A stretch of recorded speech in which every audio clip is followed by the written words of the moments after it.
Reason number 13 is one of my favorite reasons, that is valuing your own time. For example, if you are in your beginning stages of your career and let's say you earn around 3 lakh rupees a year.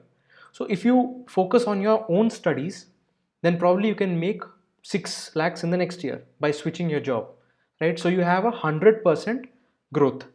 And probably if you give a couple of more years, you can again switch and make 12 lakhs and again switch after a couple of more years after you learn and experience. So you can keep on switching for a good the initial 4 5 companies, and you can have a decent amount as your salary, especially if you're in the tech sector right now in India. So you need to understand that when you start your investment journey, the amount of capital that you can invest is very less, but the time you need to research and study about all these companies is very high.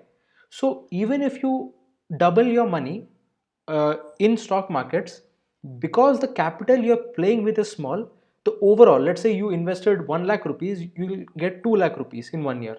But at the same time, if you spend that much amount of time and research on your own career, from 3 lakhs you would have raised to 6 lakhs. So you get 3 lakh advantage, even if it's just doubling your money. So because you're working with less capital, you can easily focus on your job and create a lot of salary for you. And later stages in your life, when you have a very good salary, at that and at the point where you cannot keep on doubling your salary, at that point you may think about dedicating some of your time to stock market. So you need to be very careful where you give your time.